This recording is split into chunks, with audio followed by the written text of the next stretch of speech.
दिल्ली में एक food delivery company में काम करता था।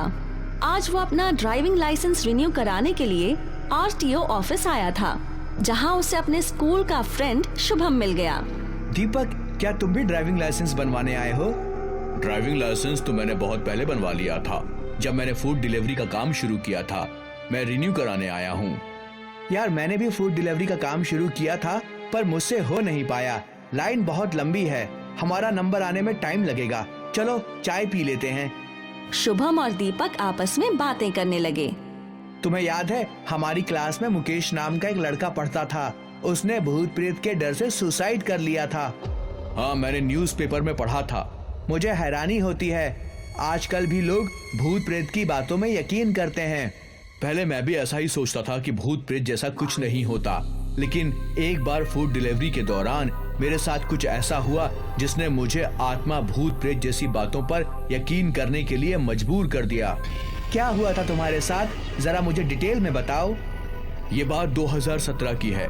उस समय मैंने फूड डिलीवरी का नया काम शुरू किया था। फूड डिलीवरी करने वाली कंपनियां रात में डिलीवरी करने पर एक्स्ट्रा पैसे देती हैं, इसलिए मैं अक्सर नाइट शिफ्ट किया करता था।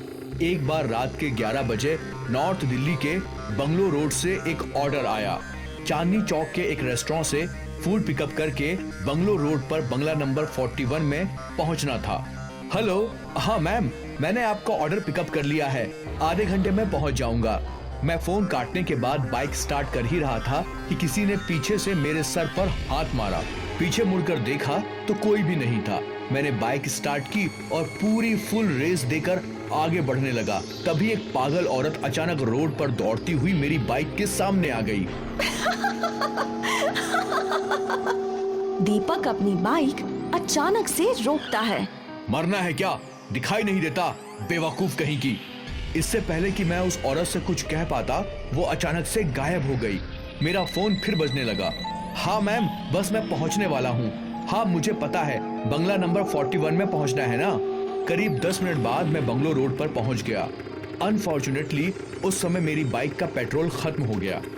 धत तेरी की, पेट्रोल को भी अभी खत्म होना था।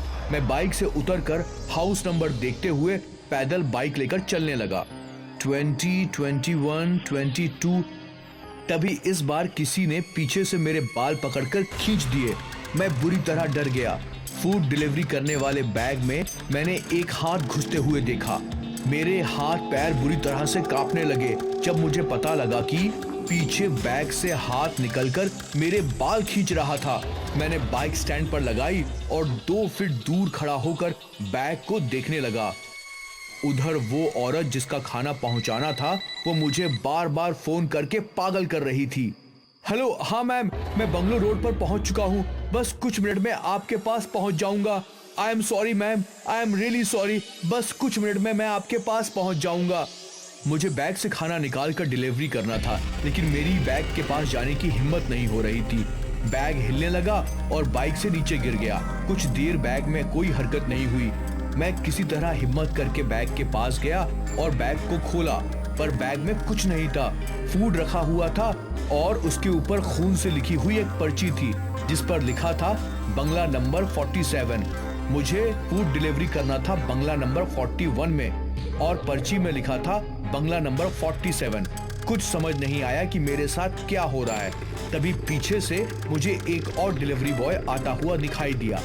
तब मेरी जान में जान आई। मैं तुरंत उसकी बाइक के आगे कूद पड़ा और मैंने उसकी बाइक रुकवा दी। सुनो दोस्त, क्या तुम बंगला नंबर 41 तक मेरे साथ चल सकते हो? मैंने उस डिलीवरी बॉय को सब कुछ बताया जो मेरे साथ हुआ था। हैरत की बात ये थी कि उसके साथ भी बिल्कुल वैसी ही चीजें हुई थी। करीब 15 मिनट हम दोनों बंगला नंबर 41 पर खड़े थे। एक मोटी सी औरत फूड रिसीव करने आई। आंटी जी, बंगला नंबर 47 में क्या है? कौन रहता है वहाँ?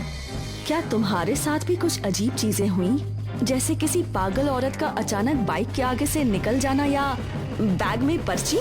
हाँ, लेकिन आपको ये सब कैसे पता चला? इस रोड पर आने वाले डिलीवरी बॉयज के साथ ये सब होता रहता है। दरअसल बंगला नंबर 47 में रिया नाम की एक पागल लड़की रहती थी। रिया अपने दादा दादी की अकेली वारिस थी।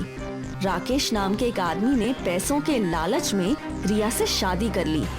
रिया के दादा दादी की मौत के बाद राकेश रिया से पीछा छुड़ाने की कोशिश करने लगा। राकेश का किसी और औरत से अफेयर था। एक दिन राकेश ने उस औरत के साथ मिलकर रिया का गला घोंट दिया। राकेश को नहीं पता था कि रिया ने फूड ऑर्डर कर रखा है। फूड डिलीवरी बॉय ने विंडो से सब कुछ देख लिया था। राकेश ने उस फूड डिलीवरी बॉय को खूब डराया और धमकाया, फिर उसे कुछ पैसे भी दिए। तुमने ना कुछ देखा है और ना कुछ सुना है। अगर किसी को कुछ भी बताया तो तुम जिंदा नहीं बच पाओगे। डिलीवरी बॉय ने अपना मुंह नहीं खोला। अगर वो उसी समय पुलिस स्टेशन चला जाता तो शायद रिया को न्याय मिल जाता, पर डिलीवरी बॉय के डर जाने के कारण रिया को न्याय नहीं मिल पाया। रिया की आत्मा बंगला नंबर 47 में भटकती है। राकेश रिया की आत्मा से अपनी जान बचाने के चक्कर में विदेश भाग चुका है। रिया की आत्मा ही इस रोड पर आने वाले फूड डिलीवरी बॉयज को अक्सर परेशान करती है।